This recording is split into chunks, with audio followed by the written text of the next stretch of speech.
What's up, Chrono Clashers? Chris here with Chrono Clash Central, and I thought we'd talk a little bit about Evangelion overall as a whole. Just give it a little set breakthrough. I thought about making a little bit more like of a presentation style video, but thought it'd be more nice to have like a little informal, maybe a kind of discussion. So, you know, comment back, make it kind of a discussion. I would love to know what you guys think of the set overall as well. So I guess we can go through it by colors. I think is the best way to do it. In my opinion, from what I've seen, I think blue is the best color. Oh gosh, that's so hard. I think red, blue, and purple are all really solid, and green I feel like is lacking behind a lot. That's kind of my impressions. It's hard for me to rate, hard for me to like stack the other three.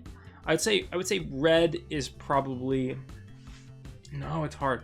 So I guess I'll explain what I'm thinking is like blue has so many good things. Like you have, what do you think of the new kid, or the one that gives +5 time for destroying your own thing? That's really good to help extend. It's got great EX units, cheap ones, and like just solid, like the nice card draw, good drawing EXs. Like blue has a lot of good stuff going for it. Purple has like the best, some of like the most insane cards, like the purple 5th angel, which makes your opponent discard 2 and you get an EX card. And then there's like there's what's his face, the don't run away, which is like the best removal spell, or the best way of removing in the set. And you have insane EX cards like the impact it's not second impact, but near third impact or something like that, which destroys all monsters, all battlers as an EX card. And then you've got just destruction on the EX card. So I think purple has the best EX cards. Blue has the best kind of just like generic stuff, like not removal kind of good cards, like gaining time, drawing cards, whatnot. And then red is like, he's got the best like combination of like cheap nice creatures, cheap pilots and stuff like that, as well as the best defense, because you've got a lot of cards in red that when they get flipped in the Guardian, they bounce back to hand. So red's got like the best defense, I think. Purple's got the best destruction, and then blue's got like just goodness all over there, but like doesn't have any destruction, which can make it weak in some senses. And then green's kind of sitting there. They like tried to slap a lot of questing into green, and that questing is what I'll talk about next. I still don't think it's good. So they tried to slap a lot of questing into green. The taunt mechanic's cool. The sentinels in the whole set are pretty bad. The new 8/9 sentinel can't attack battlers is like really bad. I think like it seems so good. I was like, Boruto's so good, but then like this is like Boruto without the EX draw and without the thing. And then to top it off, green has like the worst EX cards. So green is like not very happy in this set. That's my take on it. So questing, I guess that's the next thing, right? Questing, they tried to buff it in this set. They've got a quest clear mechanics, but the issue to me still is there still has the two main issues. Like the quest clear didn't really solve anything. It still has the two main issues. It's, first of all, it's just slower, and second of all, slower than attacking, right? And second of all, you just lose too many cards. And Danilo commented before about how there's a lot of cards that when they're destroyed as a guardian, they return to the hand. There's a lot of cards like that. I mean, in Godzilla, but Godzilla was just too fast for questing. Like it was faster than normal fast. So just to address that really quick is the fact that your opponent has to attack the guardian for it to flip and its effect to activate. So if the quest gets completed, it just goes to the discard. You still lose the card. If they attack it, it goes back to your hand, and then you like nothing really happened because you didn't finish the quest, and their attack just gets fizzled.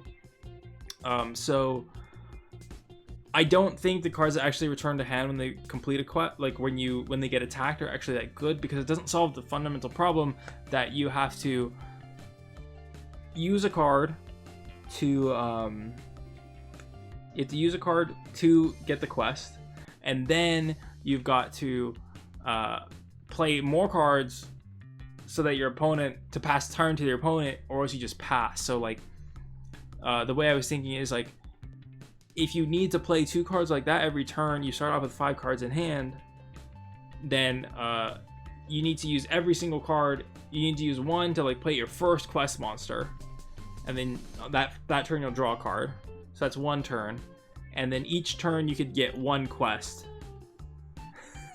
Each turn you can get 1 quest. It would take you 6 turns to win, and use every single card in your hand that way. Like, you can make it slower by not playing more units, or like you play 1, you play another, and you just get 2 quests and you just start passing. But games in Chrono Clash go way faster than 6 turns typically. So like, unless your Guardian stack is insane, or I don't know what your opponent's doing, like it just doesn't add up to me. I tried to make like the full questing deck, and I'm not feeling it. And I saw some other people talking about questing decks like on the Facebook group, and I looked at the deck and I like, oh, this is cool. So basically the idea is you quest, and then you destroy your opponent's monsters, and then you could use the new monsters to quest some more. But in the back of my mind, I just keep thinking like, or you could just like attack and you would win and you would win faster. The other problem with questing that doesn't, new quest clear mechanic doesn't fix at all, is that if you go on a quest, boom, tap, boom, put a quest, you've got 2 cards on the field. If your opponent destroys it, they both go to discard, and you just lose those. And so something is just fundamentally wrong with questing as it is, in my opinion, right now. I don't think it's ever going to be good. So getting back on topic to EVA Discretion, I don't think any of the things that they did with the quest clear mechanic changes anything about how questing works. I think the ways they could start is by letting fast affect questing. So there's a new EX card that has quest clear draw card, but because fast doesn't explicitly let you quest on the first turn you play it, it only lets you attack or use tap abilities it's called the transitive property, right? So like, it can attack and therefore it can tap, because if you could attack, you could tap. So you can only attack or tap, you cannot quest.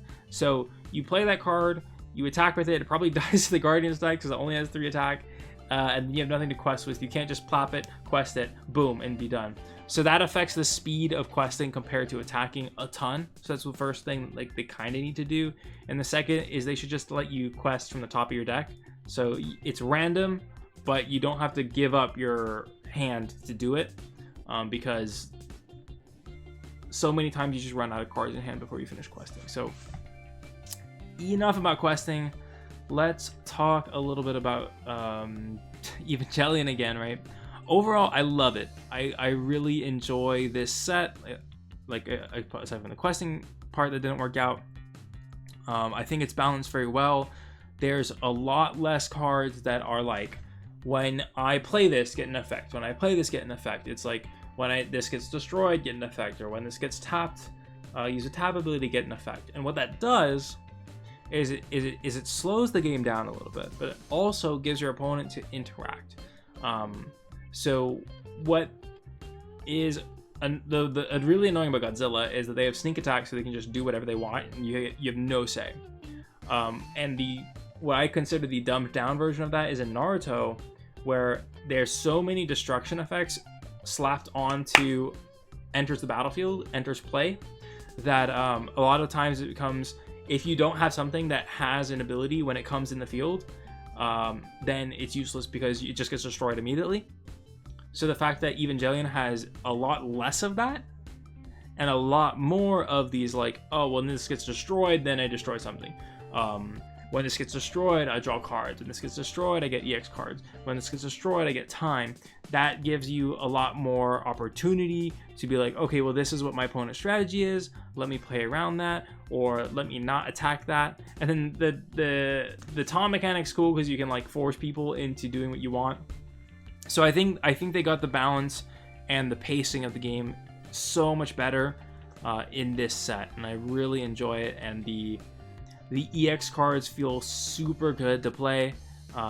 They're hard to get to, but when you get them, they're just so impactful, and they just you're like, yeah, I got my EX, boom, like use it, destroy something, attack, and it just feels good. Which they haven't really like felt like that in a while. So I'm really happy they feel like that good and so impactful in Evangelion. So yay EX cards, yay for the game pacing and like not having it just be like, I play this, it does this, I play this, it does this, and just going back and forth, like playing destruction until someone runs out kind of thing. So I really enjoy that. So Evangelion definitely, I don't really know much about the series, but I think it's my favorite set to play by itself. I'm not so sure about like other sets. I still Naruto has, if you're playing everything, Naruto has a special place in my heart as far as these three sets that are out there concerned. So yeah. What else do I got? Best cards. Let's list off some best cards. I think that you guys will have seen me talk about some of them in the Clash videos already, but the best blue card. Did you best card of each color? That might be hard for green. I don't remember a lot of green cards. Best card, best 2 cards. How about that from each color? So I think the best 2 cards in blue are going to be, what do you think about the Idiot? That card is fantastic because you can play, basically, it's so good because you play some amount of time, 1 turn, and then essentially lets you stockpile it. So you stockpile that time, and you get even more the next turn. So you lose your cards in hand, but you get even more time to use the next turn. So you can just like go crazy. You can slap down a card and immediately EX it, and stuff like that. It's just fantastic. And then there is also 6th Angel, the blue 6th Angel. That card is really good. And you know what? I'm gonna bump this one up. This is the best card. That card's the best card in the set. I'll try to flash them on the screen if I remember to edit properly. But so yeah, we're gonna don't think about the Idiot. Best card in Evangelion, 6th Angel, 6 cost, 8 strength, taunt, 2+2 guardian attack. When it attacks, you tap everything on the field. That card is insane. And I'll say this many times in the deck profiles and whatever, but the reason it's insane is because I'm getting ahead of myself. In Chrono Clash, when you attack, you activate on attack abilities, and then you choose a target. So you're like, oh, you played something, attack, tap it, choose that, bink. So anything they play, if it's not 8 strength or higher, then like if it's under 8 strength, 6 Angels just straight up kills it every single turn. Kill. They can't do anything about it. And there are not really many cards in the set that can actually just straight up destroy it. So it just gets out of hand. So your best bet is to play another card that has 8 strength so that it can trade with the you can trade with the 6th Angel or higher, which there's not many cards that are 8 strength or higher in the set at all. Or you have to play something higher so that they just can't use that ability, and they probably just want to go straight for the Guardian stack, and then you can attack it back on the return. So the 6th Angel is absolutely the best card because it completely changes how you have to play the game. Okay, so back to blue. We talked about blue already. It's, what do you think about the Idiot? I think it's, other than 6 Angels, like the best card. In purple, main deck and EX cards. I didn't think about that. What's the best blue EX? The best blue EX, I think the best blue EX is the 2 cost, 4 strength. I don't remember what it's called. 2 cost, 4 strength. When it attacks, you discard a card. That card's crazy because it turns any of your 2 costs into like an immediate, like, oh, I have 2 time, you get hit. That can finish games so quickly. It's got 2 guardian attack for no reason, 4 strength, which is like insane for 2 cost. And it's an EVA, so you could pilot it up, make it bigger if you want. So that card's really good. Discarding a card when you attack, not that big of a downside for how good it is. So then purple, main deck, I think is Don't Run Away, because that card, like it's one of the things that just says nope to anything. And if they play an EX and they like play an EX and like do all this stuff to like get an EX out, or like make a bunch of pilots and stuff, spend a bunch of time. You just don't run away. Go back to the hand. They discard a card. It's really good. It's really good. So that's the best main deck card for purple, I think. EX cards, I think, is the... I think there's a 7-cost one that when it comes into play, you just destroy something. That's the best EX card. It's not the one that destroys everything. It's not the 8-cost that destroys something then brings it back to hand. It's a 7-cost, and when you play it, it destroys something. And that's because it's much easier to get the 7-cost than it is to get anything else. Anything like higher than 7 is really hard, but 7's okay. So 7 just destroys something. That card's really good. Just because it's easy to get out, and there's a lot of combos with it, in purple and blue specifically, but it's pretty solid. So let's see, red. Oh, red's gonna be tough. It's gonna be tough. Main deck. I think it's gonna be the 10th angel, the 8-cost 10th angel that costs 10, destroys a 5 strength or less. There's a lot of minus strength in red, so that you can dumb something down and then kill it. It's basically the only on-place kill in Evangelion, so that makes it really good. Like I talked about in Naruto, those effects are just really good. It's also got 10 strength, so it's an absolute beast in the Guardian stack. So yeah, that's my go-to pick for the main deck. For the EX deck, ooh, I don't really remember. Oh, this is a tough one. I think I'm gonna go with the 9-cost 13th angel, I think. 13th angel? I'm bad with names, I'm sorry, I'm totally botching them, they'll be on the screen. I think it's the 13th angel. It's when it attacks, you discard a card and you return something to its owner's hand. So this functions the same exact way as 6th angel, the best card in the set overall. And but it's just an EX, so it's harder to get out. So basically they play something, you attack with this, you bounce back to their hand. Doesn't matter if it's taunt, or it doesn't matter if it's sentinel, doesn't matter if it has taunt. Like, you get out of the way and then you attack. So like, it just, there's nothing they can do about it. So it's really good. And then green, I'm gonna have to go to the think tank for this one. Green. Green's best card main deck is Second Impact. -5 to all battlers. 5 for you. 5. It's main deck way to kill the whole field most of the time, unless your opponent's kind of like stacked up a lot. So that card's really good. And then the EX cards.